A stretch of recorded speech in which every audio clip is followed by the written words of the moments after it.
बच्चों इस स्लाइड के अंदर एक बहुत ही इंपॉर्टेंट फाइलम हम पढ़ना स्टार्ट करेंगे। इस फाइलम का नाम है आर्थ्रोपोडा। इतना याद रखो, हम पढ़ रहे हैं एनिमल किंगडम। एनिमल किंगडम में जो लार्जेस्ट फाइलम होता है वो फाइलम हम पढ़ रहे हैं, उसका नाम है आर्थ्रोपोडा। याद रहेगा। अब देखो इसका वर्ड मीनिंग अगर समझे तो जो आर्थ्रोपोडा वर्ड है दो वर्ड से मिलकर बना, आर्थ्रोस प्लस पोडा, मतलब जॉइंटेड अपेंडेजेस। तो ये ऐसे एनिमल्स होते हैं जिनके अपेंडेजेस में जॉइंट्स प्रेजेंट होते हैं। तो आप सोच रहे होंगे इसमें कौन सी बड़ी बात होगी। तो बच्चों इतना याद रखो, इससे बहुत फायदा है। इनकी रनिंग फास्ट होगी, तो आप सोचो इनको खुद के डिफेंस में हेल्प मिलेगी, यानी बच के भागना है या फिर किसी पे अटैक करना है उसमें भी हेल्प मिलेगी, है ना। तो इतनी बात याद रखेंगे आर्थ्रोपोडा। अब हम पढ़ना स्टार्ट करते हैं बच्चों। देखो कुछ बेसिक फीचर यहाँ पे लिखे हैं, एक एक करके पढ़ते हैं, कुछ जनरल बातें है ना। It is the largest phylum of animal kingdom, और इसके अंदर जो क्लास होती है सबसे बड़ी वो कौन सी होती है? इंसेक्टा। याद करो, इंसेक्टा में इंसेक्ट्स आते हैं, आपने सुना होगा कॉकरोच, मॉस्किटो, ये सब है ना, ठीक है। नेक्स्ट पॉइंट अगर पढ़े तो देखो बच्चों, इस समय तक जितने भी नेम्ड स्पीशीज या नोन स्पीशीज है, कुछ तो ऐसे जो पता ही नहीं है ना, उनमें से जो 2/3 है या 2/3 से भी ज्यादा है वो किस में आते हैं? आर्थ्रोपोडा में आते हैं। तो आप खुद सोच के देख लो आर्थ्रोपोडा कितना बड़ा फाइलम है ना। तो देखो over 2/3 of name species on earth are arthropods. Clear है, सिंपल है। नेक्स्ट, हैबिट्स हैबिटेट की बात करें तो ऑलमोस्ट हर जगह प्रेजेंट है ना। एक्वाटिक हो सकते हैं या टेरेस्ट्रियल हो सकते हैं। तो देखो एक्वाटिक में मैराइन या फ्रेश वाटर, आपको पता है। तो फ्री लिविंग या पैरासिटिक हो सकते हैं, अकेले रह सकते हैं या कॉलोनी की फॉर्म में रह सकते हैं। ग्रिगेरियस का भी वही मतलब है, एक पूरे झुंड की फॉर्म में रहते हैं ना। तो ये सारी बातें, कुछ डायग्राम यहाँ पे दिए गए हैं।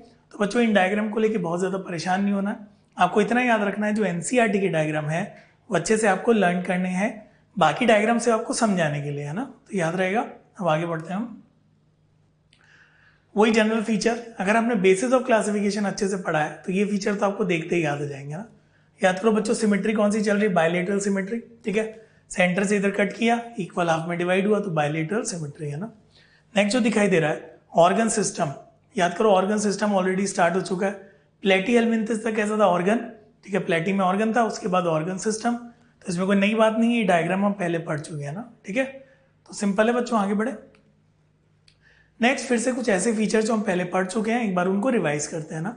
बच्चों इतना याद रखो, ट्रिप्लोब्लास्टिक होते हैं, यानी तीनों जर्म लेयर का फॉर्मेशन हो चुका है, एक्टोडर्म, एंडोडर्म और मीजोडर्म, ठीक है। नेक्स्ट अगर बात करें सीलोमेट, अब ध्यान से सुनिएगा। आपको पता है सीलोमेट के अंदर दो कंडीशन थी, साइजोसील और इंटेरोसील। इतना याद रखो, ये जो सीलोमेट है ये किसके साथ मिलकर हमने पढ़े थे? Arthropoda, Annelida, Mollusca. याद है? Arthropoda, Mollusca, Annelida. तो इतना याद रखो, जो एनेलिडा में कंडीशन थी वही कंडीशन यहाँ पर होगी। तो यहाँ पर भी ये साइजोसील होंगे, एंटेरोसील नहीं होंगे, साइजोसील। तो एनेलिडा, आर्थ्रोपोडा, मोलस्का, सीलोमेट तो है, उसमें कैसा है? साइजोसील, यानी जो कैविटी बनी वो स्प्लिटिंग ऑफ मीजोडर्मल मास से बनी है ना। नेक्स्ट अगर देखिए सेगमेंटेड एनिमल्स होते हैं तो सेगमेंटेशन प्रेजेंट होता है। सेगमेंटेशन हमने किस किस में पढ़ा था? एक तो हमने पढ़ा था कॉर्डेट में, एक तो पढ़ा था एनेलिडा में, और एक आर्थ्रोपोडा में। ये जो डायग्राम में हम पहले डिस्कस कर चुके हैं, यहाँ पे कैविटीज को बताया हुआ है। तो बाहर की तरफ एक्टोडर्म होगा, अंदर एंडोडर्म होगा, बीच में एक कैविटी आपको दिख रही है सीलोम, हर तरफ से देखो मीजोडर्म से लाइन है, तो ट्रू कैविटी यानी सीलोमेट कहलाएंगे ना। तो जब भी इसको रिवाइज करो, सबसे बेस्ट है बेसिस ऑफ क्लासिफिकेशन के साथ ही पढ़ लो, तो उसे यहां पढ़ना बहुत ही आसान हो जाएगा ना। क्लियर है बच्चों, आगे बढ़ते हैं। नेक्स्ट देखो इनकी बॉडी का डिवीजन, क्योंकि एनसीईआरटी ने इस पॉइंट को स्टार्टिंग में समझाया तो हम भी स्टार्टिंग में समझते हैं ना। देखिए जनरली इनकी जो बॉडी है, क्योंकि एनसीईआरटी ने सिर्फ इसको मेंशन किया है ना, जनरली इनकी जो बॉडी है it is divided into 3 parts. देखिएगा, हेड, थोरैक्स एंड एब्डोमेन। तो इस डायग्राम में देखो बच्चों, ये जो ऊपर वाला पार्ट आपको दिख रहा है दिस पार्ट इज हेड, ये जो मिडिल पार्ट आपको दिख रहा है दिस पार्ट इज थोरैक्स, सबसे नीचे वाला जो पार्ट दिख रहा है दिस पार्ट इज एब्डोमेन। तो 3 पार्ट में डिवाइड किया, हेड, थोरैक्स एंड एब्डोमेन, ठीक है। इतना याद रखो, कुछ केसेस के अंदर ये ऊपर वाले जो दोनों पार्ट है ये आपस में फ्यूज हो गए। तो जैसे ही फ्यूज हुए, इन दोनों के फ्यूज होने से जो स्ट्रक्चर बना उस स्ट्रक्चर का नाम है सेफेलोथोरैक्स। तो इनकी जो बॉडी है वो 2 पार्ट में डिवाइडेड है, upper part is cephalothorax and lower part is abdomen. मगर इतना याद रखिए, एनसीईआरटी ने जो जनरलाइज समझाया गया है वो इस पार्ट को समझाया गया है। कुछ केसेस में आपको सेफेलोथोरैक्स और एब्डोमेन भी मिल सकता है। एक बार जल्दी से रिवाइज करेंगे, देखिएगा। Body is divided into 3 parts, head, thorax and abdomen.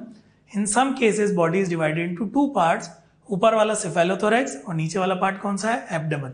एक बार रीड आउट करें, in some animals head and thorax are fused to form the cephalothorax. तो आई होप यहाँ तक की बातें आपको समझ में आ गई। अब हम आगे बढ़ते हैं। नेक्स्ट अगर बात करें तो इसकी कुछ यूनिक फीचर्स हैं जो कि बहुत ही इंपॉर्टेंट है, बच्चों इनको ध्यान से सुनिएगा ना। देखो, सबसे पहले हम पहले डिस्कस कर चुके हैं जॉइंटेड अपेंडेजेस होते हैं, तो देखिएगा पेयर्ड जॉइंटेड अपेंडेजेस, तो इस फाइलम का नाम ही ये था। आर्थ्रो का मतलब क्या होता है? जॉइंटेड। पोडा का मतलब होता है फुट और अपेंडेजेस। तो जैसा आप देख सकते हैं यहाँ पे जॉइंट्स प्रेजेंट होते हैं, उससे इनका मूवमेंट बहुत ही स्विफ्ट हो जाता है, बहुत ही फास्ट हो जाता है ना, ठीक है। एक और इंपॉर्टेंट फीचर, देखो कोई फाइलम अगर नंबर 1 पे है, लार्जेस्ट फाइलम है, तो उसके जो ऑर्गेनिज्म है उनमें कुछ तो ऐसे फीचर होंगे जिससे सर्वाइवल में हेल्प मिलेगी। तो एक फीचर तो हो गया jointed appendages.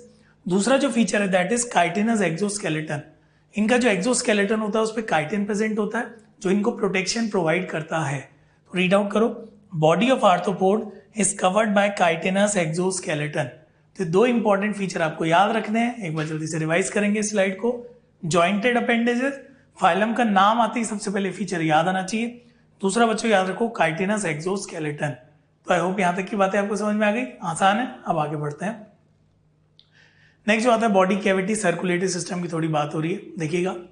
Body cavity around viscera contains blood and the coelom filled with blood. और ये जो ऐसी कैविटी है जिसमें ब्लड फिल्ड होता है, इसको हम हीमोसील कहते हैं। तो बच्चों एक बात बताओ, एक कैविटी है उसमें ब्लड फिल्ड है, जो ऑर्गन और सेल है उसके डायरेक्ट कॉन्टेक्ट में आ रहे हैं, तो सर्कुलेटरी सिस्टम कैसे टाइप का हो जाएगा? ओपन टाइप का, है ना। तो देखिए इधर डाइजेस्टिव सिस्टम की अब बात करेंगे, ध्यान से सुनिएगा। Digestive tract is complete and they can feed upon all kind of food substance. बच्चों सोच के देखो, किसी फाइलम में ऑर्गेनिज्म इतने ज्यादा है तो उनका सर्वाइवल पॉसिबल हो रहा है, ठीक है। तो इसका मतलब उनकी जो ईटिंग हैबिट है वो बहुत ही अच्छी होना जरूरी है, तभी तो सर्वाइव करेंगे।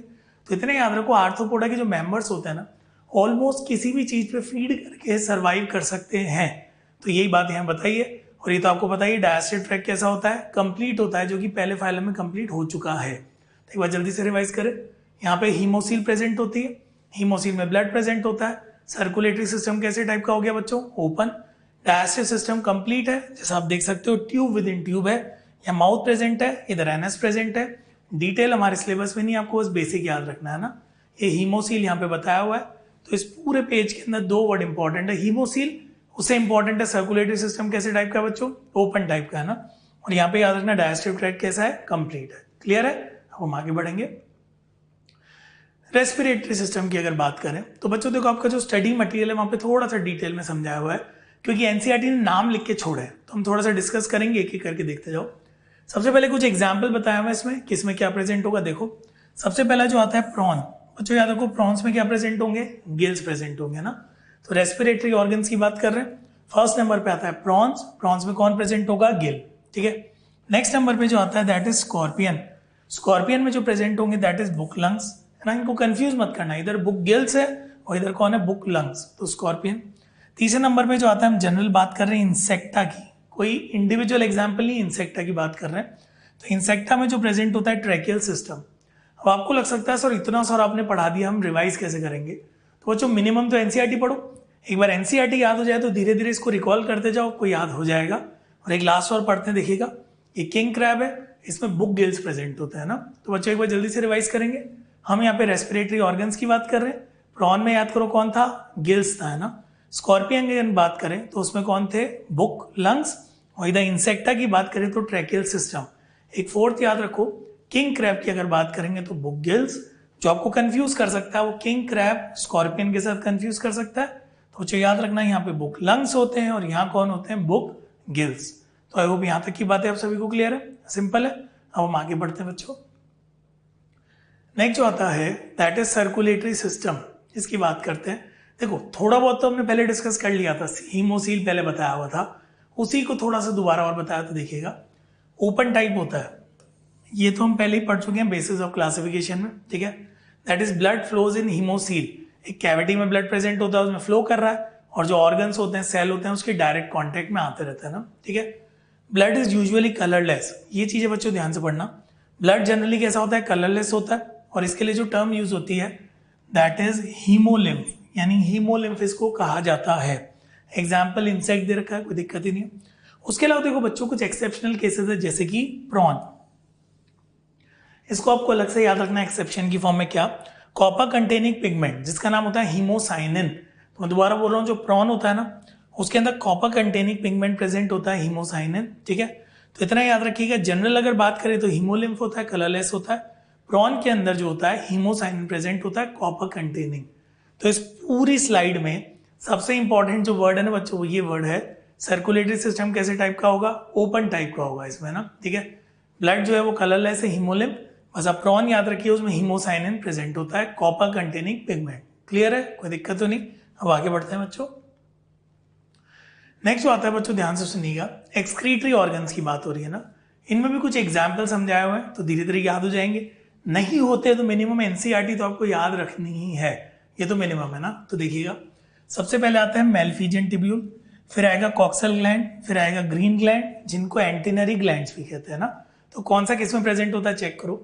सबसे पहले मेलफिजियन टिब्यूल, क्योंकि इंसेक्ट हमारे लिए इंपॉर्टेंट है ना, तो मेलफिजियन टिब्यूल का एग्जाम्पल कौन है, इंसेक्ट। तो इंसेक्ट में प्रेजेंट होती है, किस में ओपन हो जाती है, गट में जाके ओपन हो जाती है ना। तो ये सब नहीं भी पढ़ोगे तो कोई दिक्कत नहीं, बस याद रखना मेलफिजियन टिब्यूल्स किस में प्रेजेंट होते हैं, इंसेक्ट्स में प्रेजेंट होते हैं। आई होप ये बात समझ में आई आपको। अगली बात है ना, कॉक्सेल ग्लैंड की बात करें तो एग्जाम्पल कौन है, एरेक्निड्स है, ठीक है, जिसमें स्पाइडर आता है, स्पाइडर। ग्रीन ग्लैंड और एंटीनरी ग्लैंड एग्जाम्पल है क्रस्टेशियन, और बच्चों क्रस्टेशियन में कौन आता है, प्रॉन आता है ना। तो तीन याद रखना है आपको, मेलफिजियन टिब्यूल इन इंसेक्ट, उसके बाद कॉक्सल ग्लैंड एरेक्निड में प्रेजेंट होती है, और तीसरा याद रखो ग्रीन ग्लैंड या एंटीनरी ग्लैंड किस में प्रेजेंट होती है, क्रस्टेशियन। क्रस्टेशियन का एग्जाम्पल कौन है बच्चों, प्रॉन। आई होप इतनी बात समझ में आई। और सुनो, एक्सक्रीटरी मैटर, देखो एक्सक्रीटरी मैटर में वेरिएशन आते रहते हैं ना। तो एक्सक्रीटरी मैटर इज अमोनिया, कौन सी फॉर्म में, एक्वाटिक। मैंने पहले ही बताया था अमोनिया जो होता है वो टॉक्सिक होता है, उसको निकालने के लिए ज्यादा वाटर की जरूरत है। तो एक्वाटिक फॉर्म में तो अमोनिया होता है, ठीक है। और जो टेरेस्ट्रियल फॉर्म्स होती है, टेरेस्ट्रियल फॉर्म, उनमें कौन होता है बच्चों, यूरिक एसिड। तो दो बातें आपको याद रखनी है। तो इस पूरी स्लाइड को एक बार जल्दी से रिवाइज करें, ज्यादा कुछ है नहीं। Malpighian tubule, coxal gland, green gland, green gland को एंटीनरी ग्लैंड कहते हैं। मिनिमम जो आपको याद होना चाहिए दैट इज मेलफिजियन टिब्यूल, याद रहेगा। उसके अलावा बच्चों याद रखो एक्सक्रीटरी मैटर, एक्वाटिक फॉर्म है तो अमोनिया होगा, टेरेस्ट्रियल फॉर्म है तो कौन होगा, यूरिक एसिड। तो आई होप यहाँ तक क्लियर है बच्चों। जब भी कोई टॉपिक पढ़ो ना एनिमल डाइवर्सिटी का, पढ़ने के बाद बंद करो, एक बार मन में उसको रिकॉल करने की कोशिश करो। उसके बाद अगर टाइम मिले तो एक खाली पेज पे जितना भी याद आ रहा है उतना लिख लो, और एग्जाम्पल तो आपको लिखने ही है, तभी आपको याद हो पाएंगे ना, ठीक है। आगे बढ़ते हैं। नेक्स्ट आता है नर्वस सिस्टम। बहुत ज्यादा डिटेल यहाँ पे पढ़ना है नहीं, क्योंकि जो कॉकरोच होता है वो एनसीईआरटी में अलग से दिया रहता है ना। तो देखिएगा, nervous system comprises of nerve ring, एक रिंग की फॉर्म में होता है जिसको ब्रेन डिनोट किया गया है, एंड डबल, ये इंपॉर्टेंट है सुनना, नर्व कॉर्ड का कैरेक्टरिस्टिक है ना। नर्व कॉर्ड कैसी होती है, डबल, सॉलिड और वेंट्रल। क्योंकि याद करो आगे जाके जब हम कॉर्डेट पढ़ेंगे ना तो सारे फीचर चेंज हो जाएंगे ना। डबल की जगह क्या आ जाएगा, सिंगल, सॉलिड की जगह क्या आ जाएगा, हॉलो, और वेंट्रल की जगह क्या आ जाएगा, डोर्सल। तो बिल्कुल ही चेंज हो जाएगा। तो यहाँ पे फीचर्स याद रखने पड़ेंगे, double, solid, ventral, nerve cord, और उसमें क्या प्रेजेंट होते हैं, गैंग्लिया। डायग्राम एज सच आपके लिए यहाँ इंपॉर्टेंट नहीं है एनिमल डाइवर्सिटी में। तो देखिएगा, ये ब्रेन है, देखो रिंग की फॉर्म में प्रेजेंट है, ये वेंट्रल नर्व कॉर्ड आपको दिखाई दे रही है, डबल होती है, ये गैंग्लिया आपको दिखाई दे रहा है ना। तो बेसिक आइडिया आपको याद रखना है, याद रहेगा। तो ये लाइन इंपॉर्टेंट है, नर्व कॉर्ड कैसी है, नॉन कॉर्डेड, इसलिए डबल है, सॉलिड है, वेंट्रल है, ठीक है। तो मिड आप याद कर सकते हैं, ठीक है बच्चों, समझ में आ रही बात। अब आगे बढ़ते हैं। अब देखो सिविलाइजेशन की बात करते हैं, थोड़े से सेंस ऑर्गन्स की बात करते हैं। वो देखिए ना, सिविलाइजेशन वेल मार्क्ड होता है, हेड प्रेजेंट होता है। तो head is distinct, high degree of civilisation, यानी जो हेड है प्रॉपरली डेवलप हो चुका है। Consist of well developed sense organ, ठीक है। आईज, अब देखो बच्चों जो आईज होती है तो सिंपल होती है तो कंपाउंड होती है, देखते जाओ, या तो सिंपल आईज है या कंपाउंड आईज है। कंपाउंड आईज आप कॉकरोच के साथ अच्छे से पढ़ लेते हो, बहुत सारी इंडिविजुअल यूनिट होती है, ओमेटीडिया जिनको कहते हैं ना, तो ये पढ़ते हो। एंटीने प्रेजेंट होते हैं, स्टेटोसिस्ट होता है, जो स्टेटोसिस्ट होता है ना बच्चों बैलेंसिंग से रिलेटेड होते हैं। साथ में कुछ और भी स्ट्रक्चर होते हैं जैसे एनल सर्का है ना। तो यहाँ पे एक जनरल डायग्राम दे रखा है, कंपाउंड आइज को शो किया है, इधर स्टेटोसिस्ट को शो किया है, और ये देखो बच्चों ये दोनों दिख रहे हैं, ये एंटीने को शो किया है। तो आपको इसमें ज्यादा कुछ परेशान नहीं होना, एक बेसिक आइडिया याद रखो, सिविलाइजेशन प्रॉपर प्रेजेंट है, बहुत सारे सेंस ऑर्गन प्रेजेंट है, आइज कैन बी सिंपल और कंपाउंड, उसके अलावा एंटीने होते हैं, स्टेटोसिस्ट होते हैं। ये मेन बातें आपको याद रखनी है। समझ में आ गया इतना, आगे बढ़ते हैं बच्चों। नेक्स्ट कुछ जनरल फीचर है ना, मैं फिर से कह रहा हूं, ये जनरल फीचर आपको याद करने के लिए एक चार्ट बनाना पड़ेगा। फाइलम का नाम लिखो, उसके आगे रिप्रोडक्शन कौन से टाइप का है, फर्टिलाइजेशन कौन से टाइप का है, डेवलपमेंट डायरेक्ट है या इनडायरेक्ट, एक चार्ट बनाओ, उससे रिवाइज करो ना। और उस चार्ट में आपको स्टार्टिंग में सिर्फ एनसीईआरटी के पॉइंट्स लिखना है। जो फाइलम एनसीईआरटी में नहीं दिया हुआ है, मतलब फर्टिलाइजेशन ये सब, उसको स्टार्टिंग में स्किप करो, पहले एनसीईआरटी याद करो, है ना। देखते जाओ। सेक्सेस आर सेपरेट, ठीक है। सेक्सुअल डायमॉर्फिज्म में बी प्रेजेंट, यानी सेक्सेस सेपरेट है तो सेक्सुअल डायमॉर्फिज्म, मेल सेपरेट दिखाई देगा, फीमेल अलग दिखाई देगा ना। फर्टिलाइजेशन इज इंटरनल, ध्यान से सुनना, but in few aquatic organism have external. तो देखा जाए तो इंटरनल एक्सटर्नल दोनों हो सकता है, मगर मेनली तो कैसा होगा, इंटरनल। एक और बात, मोस्टली ओविपेरस होते हैं, मगर आप सोचो इतने सारे ऑर्गेनिज्म हैं, दोनों चीजें देखने को मिलती है, कुछ विविपेरस भी हो सकता है ना। और देखो डेवलपमेंट में भी डायरेक्ट और इनडायरेक्ट, तो जितने भी पॉइंट है उसमें आपको दोनों वेरिएशन देखने को मिल रहे हैं, क्योंकि आप सोचो इतने सारे ऑर्गेनिज्म एक फाइलम में, तो वेरिएशन तो देखने को मिलेगा, है ना। और देखिएगा एनिमल्स ऑफ आर्थ्रोपोडा, ये ध्यान से सुनना है ना। Animals of Arthropoda are most successful invaders of terrestrial environment, ठीक है। यहाँ पे हम नॉन कोऑर्डिनेट की बात करें पहली बात तो देखिएगा animals of Arthropoda are most successful invaders of terrestrial environment among invertebrates. तो इनवर्टिब्रेट्स के रेस्पेक्ट में अगर बात करें तो इनको मोस्ट सक्सेसफुल बोला है। अब ये इतने सक्सेसफुल क्यों है वो हम डिस्कस करते हैं, 3 पॉइंट। अब इतना याद रखिए बच्चों, ये जो क्यूटिकल होता है ये क्या करता है, इनकी जो सरफेस होती है उस सर्फेस को प्रोटेक्ट करता है, साथ ही साथ उसको वाटरप्रूफ बनाता है, तो इनको सर्वाइवल में आसानी हो जाती है ना। सेकेंड जो वर्ड आता है वो वर्ड कौन सा है, अपेंडेजेस। तो बच्चों अपेंडेजेस जो होते हैं उनमें याद रखो जॉइंटेड अपेंडेजेस इंपॉर्टेंट है, सिर्फ अपेंडेजेस होने से कुछ नहीं होगा, जॉइंटेड होने चाहिए, भागने में आसानी होगी। तीसरा होता है विंग्स। जब आप इंसेक्ट्स पढ़ते हो ना, इंसेक्ट में कुछ तो ऐसे होते हैं जिनमें विंग्स भी होते हैं, तो आप सोच के देखो अगर विंग्स प्रेजेंट होंगे तो उससे क्या होगा, उड़ना पाएगा, तो कहीं भी उड़ के आ सकता है, वहां से आसानी से भाग भी सकता है। तो ये पॉइंट आपको याद रखना है ना। क्लियर है बच्चों। तो सिंपल से 3 पॉइंट याद रखो, क्यूटिकल, अपेंडेजेस और विंग्स। तो आई होप यहाँ तक की बात समझ में आ गई, आपको कोई दिक्कत नहीं है। तो कोई भी अगर आपसे पूछे इनवर्टिब्रेट में जो सबसे सक्सेसफुल है टेरेस्ट्रियल एनवायरमेंट में, कौन है बच्चों, आर्थ्रोपोडा की बात हो रही है। 3 फीचर याद रखो, क्यूटिकल होता है, अपेंडेजेस होते हैं और साथ में क्या होते हैं, विंग्स। तो आई होप यहाँ तक बातें क्लियर है, आगे बढ़ते हैं। नेक्स्ट देखो क्या है, क्लासेस बच्चों बहुत सारी है इसमें ना, मगर आपको बस 3 जो क्लासेस है उनका थोड़ा बहुत कंपैरिजन याद रखना है, क्योंकि कभी कभी एग्जाम में पूछ लिया जाता है वो कंपैरिजन, है ना। तो देखिए ध्यान से सुनिएगा। सबसे पहले 3 क्लासेस कौन सी है, इंसेक्टा, उसके बाद एरेक्निडा और एक कौन है, क्रस्टेशिया। तो 3 यहाँ पे दे रखी है, इंसेक्टा, एरेक्निडा, क्रस्टेशिया। अब इन तीनों को एक एक करके कंपेयर करते हैं हम, बच्चों ध्यान से सुनना है ना। देखो सबसे पहला पॉइंट लेग्स है, फिर बॉडी डिवीजन है, फिर रेस्पिरेशन है, फिर एक्सक्रीशन है ना। इसको पढ़ने से पहले अगर आपको इनके एग्जाम्पल पता हो तो पढ़ना आसान हो जाएगा। इंसेक्टा, इसमें कौन आते हैं, इंसेक्ट आते हैं, कॉकरोच आ सकता है, उसके अलावा मॉस्किटो आ सकता है, बी आ सकती है ना। इसके बाद एरेक्निडा की बात करें तो इसमें कौन आता है, स्पाइडर आता है, स्कॉर्पियन आता है। क्रस्टेशिया की अगर बात करें तो याद करो क्रस्टेशिया में कौन आता है, प्रॉन आता है ना, पता ही होगा, क्रैब, प्रॉन। तो फीचर से शुरू करते हैं। इनको बच्चों लर्न करना है, और लर्न भी तब करना जब आपके पास थोड़ा एक्स्ट्रा टाइम हो, यानी आपने एनसीईआरटी पढ़ ली, अब आपको लग रहा है मुझे थोड़ा सा एक्स्ट्रा पढ़ना है, तो आप लर्न कर सकते हैं ना। फर्स्ट पॉइंट से स्टार्ट करते हैं, लेग्स।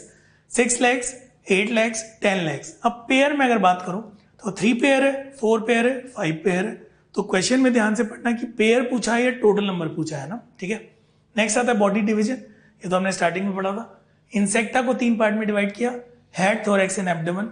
जो एरेक्निडा है और जो क्रस्टेशिया है, दोनों में ऊपर वाले दोनों फ्यूज हो गए, तो देखो बॉडी 2 पार्ट में डिवाइडेड है, cephalothorax and abdomen, cephalothorax and abdomen, है ना। क्लियर है बच्चों, आगे बढ़ते हैं। रेस्पिरेशन की अगर बात करें तो रेस्पिरेशन देखो क्या, इंसेक्टा में तो कैसे हो रहा है, ट्रैकिया से, इसमें बुक लंग्स, और इससे किससे हो रहा है, गिल्स, ये हम पहले पढ़ चुके हैं। एक्सक्रीशन की बात करें तो बच्चों मिनिमम इंसेक्टा तो याद कर लेना ना। देखो रेस्पिरेशन ये ट्रैकिया से था, एक्सक्रीशन मेल्फिजियन ट्यूब्यूल से, है ना। तो 2 चीजें तो याद कर ही सकते हो, ट्रैकिया याद कर लो, मेल्फिजियन ट्यूब्यूल। इधर अगर बात करें तो कॉक्सियल ग्लैंड, इधर बात करें तो ग्रीन ग्लैंड, है ना, ठीक है। तो दिख रहा है आपको, आगे बढ़ते हैं। कुछ और फीचर्स हैं, एक्सक्रीटरी वेस्ट है, एंटीने है, आईज है और एग्जाम्पल है। बहुत ज्यादा इंपॉर्टेंट नहीं है, मगर कंपैरिजन आपके पास होना चाहिए कहीं पढ़ने का मन करे तो। यहाँ पे एक्सक्रीटरी वेस्ट से शुरू करते हैं। इंसेक्टा में यूरिक एसिड, तो बच्चों ये तो याद रखना आप लोग। एरेक्निडा में तो ग्वेनिन है, क्रस्टेशिया में तो अमोनिया है ना, ठीक है। नेक्स्ट आते हैं एंटेने, 1 पेयर होते हैं, इधर एब्सेंट होते हैं, इधर 2 पेयर होते हैं, ठीक है। नेक्स्ट आता है आइज आता है, ये ध्यान सुनना, कंपाउंड आइज, इधर सिंपल आइज, इधर कंपाउंड आइज। और एग्जाम्पल हमारे लिए सबसे इंपॉर्टेंट तो एग्जाम्पल है, इंसेक्ट्स, ठीक है। इसमें याद रखिएगा बटरफ्लाई, कॉकरोच, एरेक्निडा में आते हैं स्पाइडर और स्कॉर्पियन, और अगर हम क्रस्टेशिया की बात करें तो इसमें आते हैं प्रॉन, और एक कौन है, क्रैब। तो बच्चों आई होप यहाँ तक बात समझ में आ गई। सिंपल सा कॉन्सेप्ट है, याद रखिएगा इसको। आगे बढ़ते हैं। सबसे इंपॉर्टेंट चीज हमारे लिए जो है एग्जाम्पल, वो भी एनसीईआरटी का है ना, इनको याद रखना। पहला जो दे रखा है ग्रिगेरियस पेस्ट। ग्रिगेरियस आपको पता है जो झुंड में रहते हैं ना। एग्जाम्पल कौन है, लोकस्ट है या लोकस्ट, ये आपको दिखाई दे रहा है, ठीक है बच्चों। इस बार जो नीट हुआ था उसमें इसके लिए एक टर्म यूज की गई थी, वो टर्म थी पॉलीफेगस पेस्ट। तो इसका मतलब क्या होता है, ऐसे पेस्ट जो ऐसी क्रॉप्स को खराब करते हैं जो इकोनॉमिकली बहुत इंपॉर्टेंट होती है ना। तो इकोनॉमिकली इंपॉर्टेंट जो क्रॉप है उसको अफेक्ट कर रहे हैं, तो इसीलिए वर्ड यूज हुआ था पॉलीफेगस। साथ में ग्रिगेरियस वर्ड भी यूज हुआ था, तो याद रखिएगा। उसके अलावा देखो बच्चों, बटरफ्लाई दिख रहा है, स्कॉर्पियन दिख रहा है, स्पाइडर दिख रहा है, प्रॉन दिख रहा है आपको, है ना। इनके साइंटिफिक नेम एनसीईआरटी में ऐसे दे नहीं रखे हैं, तो सीधे इनको याद कीजिएगा। नेक्स्ट देखो इंपॉर्टेंट है, ये लिविंग फॉसिल आपको दिखाई दे रहा है, लिमुलस, किंग क्रैब, ये सेंटिपिड दिखाई दे रहा है, वो साइक्लोप्स दिखाई दे रहा है, ये मिलिपिड है, ये पेरिपेटस है ना। तो बच्चों उन चीज़ों पे ज़्यादा ध्यान देना जो एनसीईआरटी में दिए हुए हैं, और जिनके डायग्राम वो आपको मैच करने आने जरूरी है, तो याद रखिएगा इसको, है ना। यूजफुल इंसेक्ट, देखो एनसीईआरटी में एज सच इस चैप्टर में नहीं दिया हुआ है, फिर भी ये मॉड्यूल में स्टडी मटेरियल में दिया हुआ है, तो आपको जब टाइम मिले तो एक बार रिवाइज कर सकते हैं। डिटेल में हम नहीं जाएंगे, बस मैं एक बार रीड आउट करूंगा। Useful insect honey bee, silk worm, lac insect और ड्रैगन फ्लाई है। हनी बी हनी और वैक्स के लिए आपको पता है। सिल्क वर्म की बात करें तो सिल्क, लैक इंसेक्ट जो होता है वो लैक के लिए होता है, और ड्रैगन फ्लाई जो होती है ना वो लार्वा को खा जाते हैं। किसके लार्वा को, मॉस्किटो के लार्वा को। तो इनको लेके बहुत ज्यादा परेशान नहीं होना, क्योंकि अभी और भी ऐसी चीजें हैं स्टडी मटेरियल में दी हुई है, एक्स्ट्रा टाइम हो तो पढ़ो, नहीं टाइम है तो घबराना नहीं है, एनसीईआरटी पे फोकस करना है ना। बच्चों इस स्लाइड के अंदर कुछ और ऐसे पॉइंट है जो आप डिजीज चैप्टर में पढ़ते हैं। यहाँ पे बस एक समरी है, तो मैं कुछ एक्सप्लेन नहीं करूंगा, बस मैं एक बार रीड आउट करूंगा, है ना। तो देखो पढ़ते हैं, हार्मफुल आर्थ्रोपोड्स, और देखो ब्रैकेट में क्या लिखा है, वेक्टर फॉर डिजीज। बच्चों इतना याद रखो, ये जो आर्थ्रोपोड है खुद कॉजेटिव एजेंट तो जरूरी नहीं है, ज्यादातर केस में क्या कर रहे हैं, उस पैथोजन को ट्रांसमिट कर रहे हैं, यानी एक जगह से दूसरी जगह पहुंचा रहे हैं, तो वेक्टर की तरह बिहेव कर रहे हैं, याद रखिएगा। फर्स्ट पॉइंट से हम बात करते हैं। देखो जो अनोफिलीज होता है वो किसके लिए वेक्टर की तरह काम करता है, मलेरिया। तो हम ये बोलेंगे इसको ट्रांसमिट कर रहे हैं, पॉजिटिव एजेंट सबका अलग अलग हो सकता है ना, ठीक है। उसके अलावा जो क्यूलेक्स होता है वो कौन सी डिजीज को फैला रहा है, याद रखिएगा, एलिफेंटियासिस, है ना। तो इस तरीके से एक एक करके डिजीज के नाम है, आप देखते जाइए। बच्चों बस याद रखना, हर एक डिजीज के जो पॉजिटिव एजेंट है वो अगर आपके डिजीज चैप्टर में कोर्स में हुए तो आपको पढ़ना है। यहाँ पे आपको पॉजिटिव एजेंट में नहीं जाना है, क्योंकि हम आर्थ्रोपोड पढ़ रहे हैं, तो बस ये डिस्कस कर रहे हैं कौन सी डिजीज को ट्रांसमिट कर सकते हैं ना, याद रहेगा। अब देखिए फर्स्ट पे एनोफिलीज था, मलेरिया।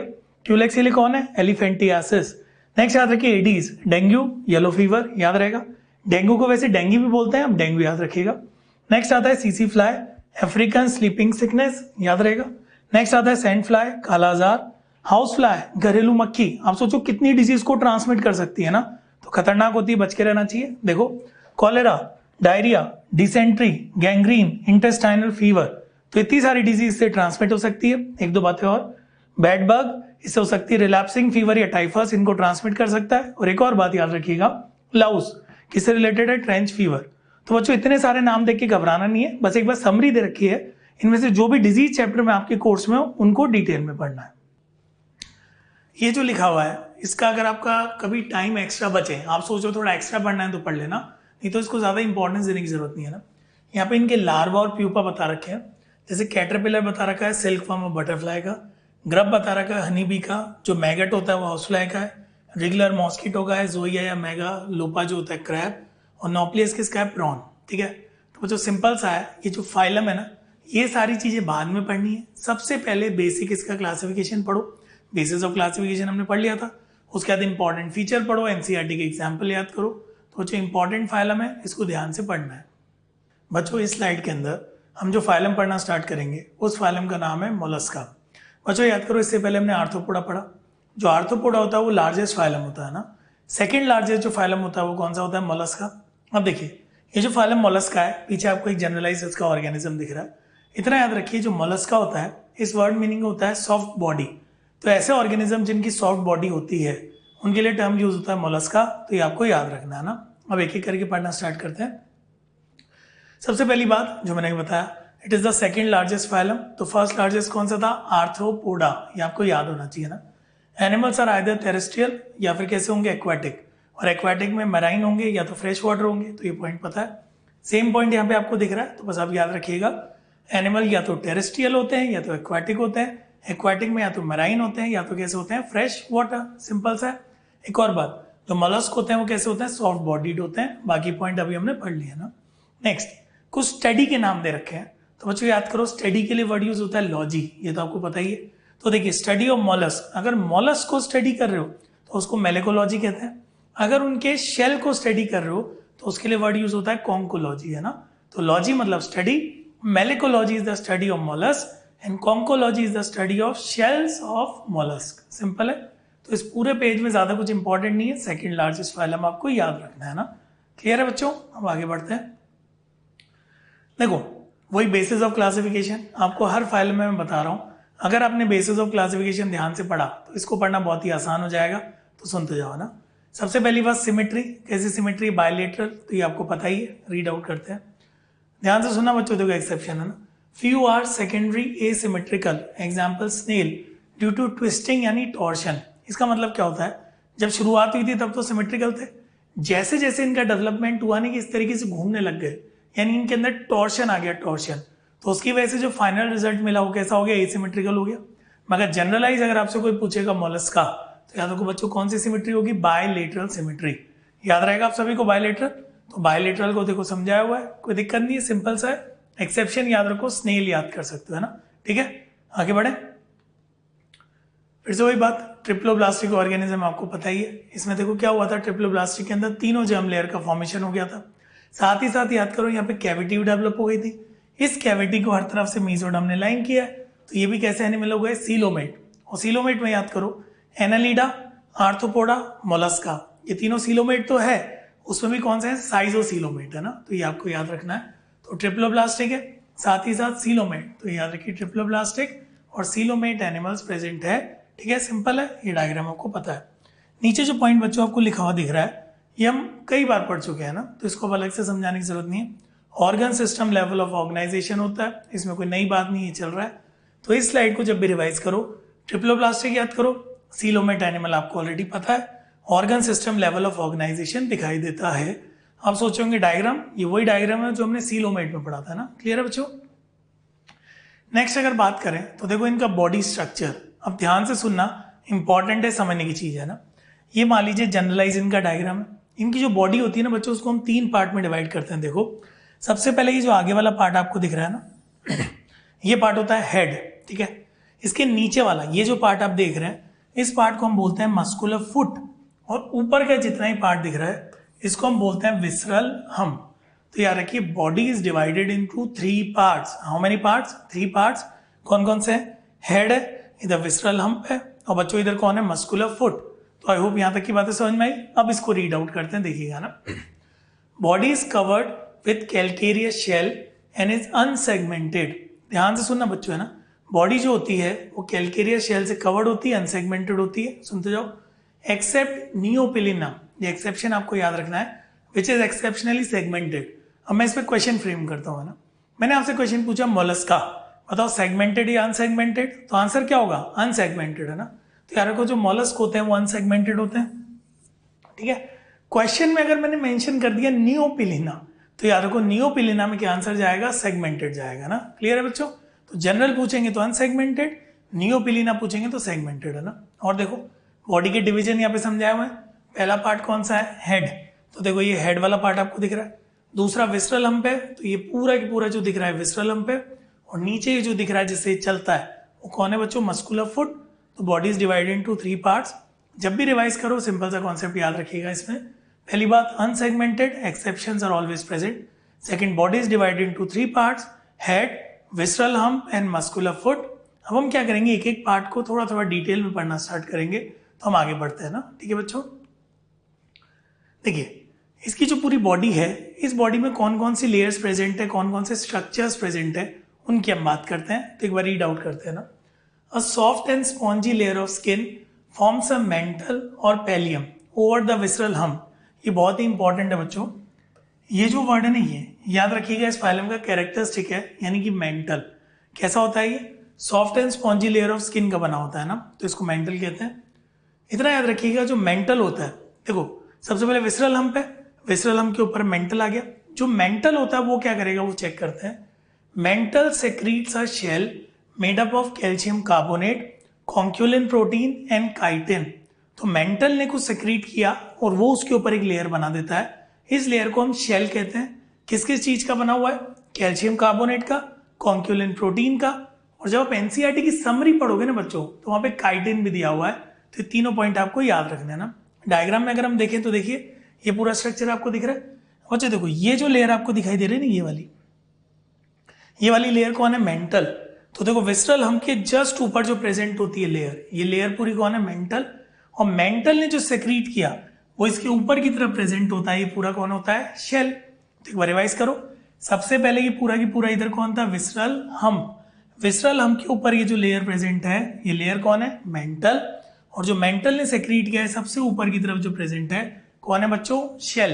तो 3 पॉइंट याद रहेंगे, इंपॉर्टेंट है याद रखना। तो एक बार रीड आउट कर लेते हैं। Soft and spongy layer of skin, NCERT की लाइन अच्छे से याद रखिएगा, फॉर्म्स ऑफ मेंटल और पैलियम। ठीक है, उसके अलावा याद रखो मेंटल सेक्रीट्स द शेल। आपको ये डाउट आएगा एनसीईआरटी पढ़ोगे तो सर काइटिन कहां से आ गया? तो बच्चों याद रखो जो काइटिन है वो एनसीईआरटी में समरी में दिया हुआ है। तो शेल जो इन सबसे मिलके बना calcium carbonate, conchiolin protein and chitin. तो आई होप यहां तक बात समझ में आ गई। सिंपल है। अब आगे बढ़ते हैं बच्चों। देखो यहाँ पे कुछ इंपॉर्टेंट फीचर है वो देखते हैं। सबसे पहले ये देखो स्पेस की बात हो रही है ना, देखिए इधर बच्चों यहाँ जो ये वाला पार्ट आपको दिखाई दे रहा है, ये पार्ट कौन है? मेंटल है। ठीक है, इतना याद रखो। इसके इधर की तरफ जो प्रेजेंट है यहाँ, ये कौन है? विसरल हम। ओके, तो मेंटल और विसरल हम के बीच में जो कैविटी प्रेजेंट होगी, दोबारा बोल रहा हूं, ये मेंटल है, इधर जो प्रेजेंट है ये विसरल हम पे ये पूरा है ना। तो मेंटल और विसरल हम के बीच में यहाँ पर ये जो कैविटी प्रेजेंट है ना, इस कैविटी को हम कहते हैं मेंटल कैविटी। और इस कैविटी में कुछ इंपॉर्टेंट स्ट्रक्चर्स प्रेजेंट होते हैं। तो एक बार रीड आउट करते हैं, देखिएगा। द स्पेस बिटवीन द हम and the mental is called the mantle cavity. याद रहेगा आपको। तो ये हम्प है, इधर हम्प दिख रहा है आपको पूरा, इधर ये मेंटल है, बीच में जो कैविटी है उसका नाम हो गया मेंटल कैविटी, है ना। इधर देखिए, this cavity contains feather like gills, इनका नाम होता है टिनिडिया। तो ये भी कैरेक्टरिस्टिक है इस फाइलम का, इंपॉर्टेंट है। तो जो टिनिडिया होते हैं ना बच्चों, ये सबसे इंपॉर्टेंट बात है, इनके फंक्शन डुअल फंक्शन होते हैं। ये रेस्पिरेशन में भी हेल्प करते हैं और एक्सक्रीशन में भी हेल्प करते हैं ना। तो हमने क्या क्या पढ़ लिया, एक बार रिवाइज करते हैं सब मिलके। यहाँ ऊपर की तरफ ये मेंटल है, इधर यहाँ पे हम्प है, बीच में जो कैविटी है उसका नाम मेंटल कैविटी।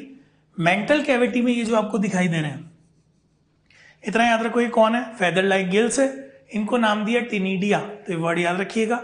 कोई भी पूछे इसका फंक्शन क्या होता है तो बता दो डुअल फंक्शन होता है। ये रेस्पिरेशन में भी हेल्प करते हैं और एक्सक्रीशन में भी हेल्प करते हैं ना। तो आई होप यहाँ तक बात समझ में आ गई। सिंपल सी बात है, ज्यादा कुछ है नहीं, तो याद रखिएगा। एक बार इनकी नेमिंग फिर से देख लेते हैं। मेंटल आप सभी को पता है, मेंटल के ऊपर कौन होता है? शेल।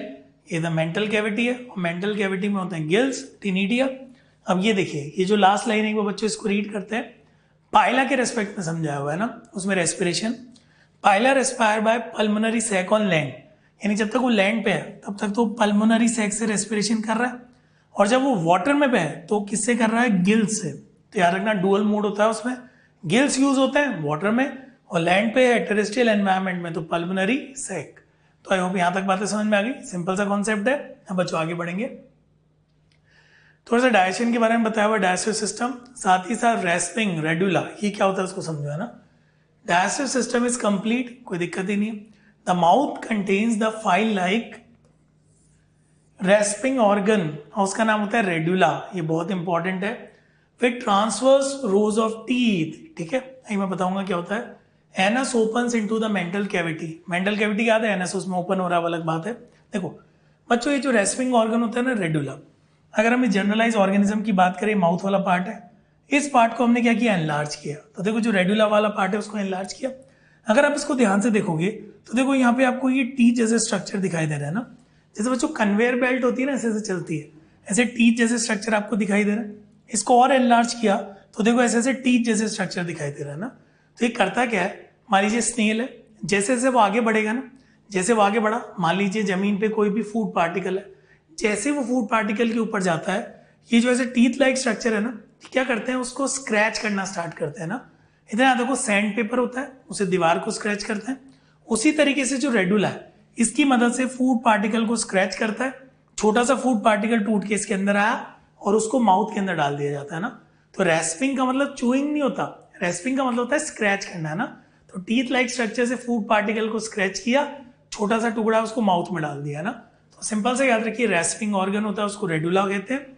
ये रेस्पिंग ऑर्गन फूड पार्टिकल को ऐसे स्क्रैच करता है, छोटा सा टुकड़ा लिया उसको माउथ में, इस तरीके से इसमें फीडिंग की जाती है। तो इसको चूइंग से कंफ्यूज नहीं करना है, सिंपल से याद रखिए। इस तरीके से पूरा स्ट्रक्चर है, ये आपको याद रखना है ना। क्लियर है बच्चों, आगे बढ़ते हैं। नेक्स्ट आता है सर्कुलेटरी सिस्टम। इसमें देखो एक्सेप्शन है तो इसको ढंग से सुनना है ना। सर्कुलेटरी सिस्टम इज ओपन, आपको पता है यहाँ ओपन होता है, मगर इतना याद रखो इसमें हम पढ़ते हैं सिफेलोपोडा, ठीक है। सिफेलोपोडा इसकी क्लास है, उसके अंदर कैसा होता है, क्लोज होता है। ये हमने स्टार्टिंग में बेसिस ऑफ क्लासिफिकेशन में पढ़ा था। और सिफेलोपोडा का कम से कम एक एग्जाम्पल तो याद रखो, ऑक्टोपस। देखो इसका मतलब क्या होता है, सिफेलो का मतलब क्या होता है हेड, पोडा का मतलब क्या होता है फुट। तो ऑक्टोपस को इमेजिन करो, ऐसा लगता है ना हेड में फुट जोड़ दी किसी ने। तो कोई भी पूछे सर्कुलेटरी सिस्टम कैसा होगा, ओपन। मगर सिफेलोपोडा अगर मेंशन हो गया, ऑक्टोपस का नाम आ गया, तो कैसा होगा बच्चों, क्लोज। बाकी थोड़ा डिटेल दे रखा है, नहीं भी पढ़ेंगे तो कोई प्रॉब्लम नहीं है, इतना तो मिनिमम आपको याद रखना है। अब एक बार रीड आउट करते हैं ना। It include dorsal pulsatile heart. देखो अगर इसको कंपेयर करें कॉर्डेट नॉन कॉर्डेट की अगर बात करें, हमारे में हार्ट कैसा होता है वेंट्रल, इनमें कैसा होता है डोर्सल। तो it includes dorsal pulsatile heart and few arteries that open into sinuses, ठीक है। Blood has a copper containing blue respiratory pigment haemocyanin. बच्चों अगर आपको याद हो, अभी आर्थ्रोपोडा हमने पढ़ा था, वैसे तो उसमें हीमोलिम्फ था मगर प्रॉन के अंदर हीमोसाइनिन था। तो यहां पर भी हीमोसाइनिन प्रेजेंट है, कंपैरिजन से आप याद कर सकते हैं ना, याद रहेगा। देखो फिर से वही बात थोड़ी सी समझा रखी है यहाँ पे। Space around the viscera contains blood and form the haemocoel. आपको बच्चों पता है सर्कुलेटरी सिस्टम ओपन है, इसका मतलब कोई ना कोई कैविटी होगी जिसमें ब्लड फिल्ड होगा, और जो ऑर्गन हो सेल उसके डायरेक्ट कॉन्टेक्ट में आ रहे होंगे, तो कैविटी को हम हीमोसील कहते हैं। यहाँ पे हीमोसील को शो किया गया। तो आपको इन सारी चीजों को लेकर बहुत ज्यादा परेशान नहीं होना है। इस पूरे के अंदर दो क्वेश्चन इंपॉर्टेंट बन सकते हैं। पहला, सर्कुलेटरी सिस्टम इज ओपन, मगर सिफेलोपोडा में कैसा है बच्चों, क्लोज। और एक और चीज आप पढ़ना चाहो, सर हमें तो पूरा पढ़ना है, तो याद रखना हीमोसाइनिन प्रेजेंट होता है, ठीक है। कॉपर कंटेनिंग होता है, ब्लू कलर होता है। हीमोसाइनिन हमने आर्थ्रोपोडा में किसके पास पढ़ा था, प्रॉन। तो आई होप यहां तक की बातें समझ में आ गई बच्चों। अब आगे बढ़ते हैं। एक्सक्रीटरी सिस्टम में तो बस दो नाम याद करना है आपको, है ना। देखो इतना याद रखो, इनमें जो होते हैं उनको केबर्स ऑर्गन या ऑर्गन ऑफ बुजेनस कहते हैं। तो ये नाम बिल्कुल यूनिक सा है, तो जब भी लिखा हुआ आ जाए केबर्स ऑर्गन या ऑर्गन ऑफ बुजेनस, आपको समझ में आना चाहिए कौन से फाइलम की बात हो रही है, मोलस्का। कितने होते हैं वो देख लेना, 1 और 2 पेयर होते हैं, ओपन इनटू मेंटल कैविटी, है ना, ठीक है। एक और बात, एक्सक्रीटरी मैटर या तो अमोनिया होगा या तो यूरिक एसिड होगा, ठीक है। तो मेनली आपको इस पूरे के अंदर दो वर्ड इंपॉर्टेंट याद रखने हैं, केबस ऑर्गन या ऑर्गन ऑफ बुजेनस। समझ में आ गई बच्चों बात। हम आगे बढ़ेंगे। नेक्स्ट आता है नर्वस सिस्टम। डिटेल बहुत ज्यादा में पढ़ना नहीं है, इसमें बता रखा है 3 पेयर्ड गैंग्लिया है, तो बच्चों ज्यादा इंपॉर्टेंस नहीं है। कुछ सेंस ऑर्गन है वो हमारे लिए इंपॉर्टेंट है, तो इनको सुनिए ना। सबसे पहले आईज है, उसके बाद देखो स्टेटोसिस्ट या लिथोसिस्ट है, और नेक्स्ट जो रखा है ऑस्ट्रेडिया। अब इनका क्या रिलेशन है देखिएगा ना। सबसे पहले आती है eyes. Eyes are present over the stalk called ommatophore, ठीक है। इधर देखिएगा, ये बच्चों देखो ये जो ऊपर की तरफ दिखाई दे रही है कौन है, आईज है। और ये जिस स्टॉक के ऊपर प्रेजेंट है इसको क्या कहते हैं, ओमेटोफोर। किसमें होती है वो बता रखा है, गैस्ट्रोपोडा, है ना। तो आप बस इतना याद रखो, eyes are present over ommatophore. Next आता है स्टेटोसिस्ट और लिथोसिस्ट। तो इधर देखो, ये मस्कुलर फुट वाला पार्ट आपको दिख रहा है बच्चों, या नीचे की तरफ जो प्रेजेंट होता है वो स्टेटोसिस्ट होता है ना। तो मस्कुलर फुट में नीचे की तरफ प्रेजेंट है, किस में हेल्प करता है, इक्विलिब्रियम में हेल्प करता है, फुट में प्रेजेंट है, यानी इसके बैलेंस को मेंटेन करता है, याद रखिएगा ना। ऑस्ट्रेडिया की बात करें तो बच्चों देखो यहाँ कहीं ऑस्ट्रेडिया आपको दिखाई दे रहा है, ठीक है। करता क्या है, कीमो रिसेप्टर है, यानी केमिकल नेचर को सेंस करता है, या ऑल्फैक्शन स्मेल को भी सेंस करता है ना।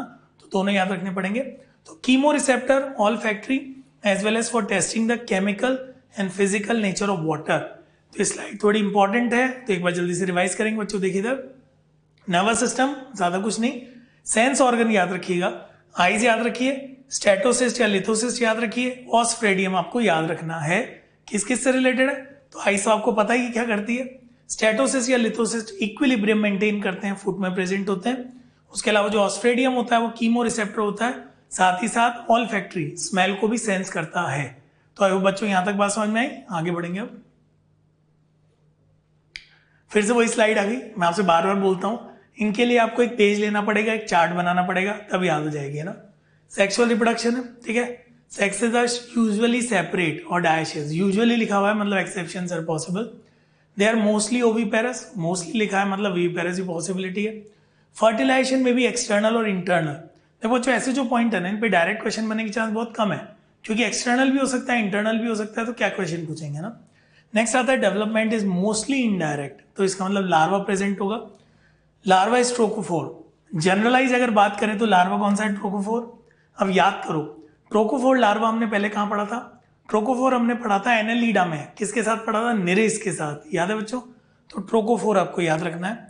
उसके अलावा जो यूनियो होता है उसमें लार्वा कौन सा है, ग्लोचिडियम, और जो पाइला होता है उसमें कौन है, वेलिगेयर। नहीं याद होता तो घबराने की जरूरत नहीं है, मिनिमम इतना याद रखो, ट्रोकोफोर लार्वा होता है। और कहाँ होता है, मैंने आपको बताया एनालीडा, निरिस, याद रहेगा बच्चों। आगे बढ़ते हैं। एग्जाम्पल, अब आपको पता है एग्जाम्पल आए मतलब फाइलम खत्म होने वाला है, तो अच्छी बात है आपके लिए। सुनिए, एनसीईआरटी वालों को प्रायोरिटी देनी है। सबसे पहले जो दिख रहा है एप्पल स्नेल है, पाइला बोलते हैं। ये जो दिखाई दे रहा है पर्ल ऑयस्टर, बच्चों इतना याद रखना, जो मोती होते हैं ना पर्ल, वो इसी फाइलम से रिलेटेड होते हैं। कैसे बनते हैं, क्यों बनते हैं, हमारे सिलेबस में नहीं है, बस पर्ल याद रखिएगा ना। तो पर्ल ऑयस्टर, पिंक टड़ा कहते हैं। कटल फिश, इसको सीपिया कहते हैं। नेक्स्ट जो आता है, ये स्क्विड आपको दिख रहा है, इसको लॉलीगो कहते हैं। ये डेविल फिश दिख रहा है, आप ऑक्टोपस के नाम से जानते हैं इसको, है ना। उसके अलावा सी हेयर, एप्लेसिया। बच्चों ऐसे जो नाम होते हैं ना, सी हेयर, ऐसे नाम याद रखा करो, ये कंफ्यूज करते हैं बाद में आपको। नेक्स्ट पे आते हैं, ये जो दिखाई दे रहा है टच शेल यानी डेंटेलियम होता है। ये जो दिखाई दे रहा है काइटन, काइटोप्लूरा, ठीक है। और आगे बढ़ते हैं, नियोपिलीना, याद करो शुरू में नाम हमने पढ़ा था। अगर कोई आपसे पूछे मोलस्का, मोलस्का कैसे होता है, अनसेगमेंटेड होता है, मगर जो नियोपिलीना होता है वो कैसा होता है, सेगमेंटेड। इसीलिए देखो एक कनेक्टिंग लिंक होता है बिटवीन मोलस्का एंड एनालीडा, क्योंकि सेगमेंटेशन तो एनालीडा का फीचर है, तो यार को it is a connecting link between Mollusca and Annelida, है ना। कुछ और यहाँ पे एग्जाम्पल दे रखे, ये आपके स्टडी मटेरियल यानी मॉड्यूल में दिए हुए हैं, एनसीईआरटी में शायद नहीं है, तो आप इनको एक बार रीड आउट कर सकते हैं ना, देखते जाओ। डोरेस, सी लेमन, जितने भी एग्जाम्पल के नाम में सी वर्ड आ रहा है ना बच्चों, उनको अलग से लिख के रखना और याद रखना कौन से फाइलम में थे, क्योंकि बाद में कंफ्यूज करते हैं ना, ठीक है। टर्बिनेलिया, शंख कहते हैं। Planorbis, land snail. Limnaea, land snail. Unio, fresh water mussel. और टेरेडो को क्या कहते हैं, शिपवर्म। तो बच्चों यहाँ तक हमने जो पढ़ा कि इंपॉर्टेंट फाइलम पढ़ा, हम लार्जेस्ट पढ़ चुके हैं, सेकंड लार्जेस्ट पढ़ चुके हैं, तो यहाँ तक का बच्चों आपको अच्छे से रिवाइज करना है।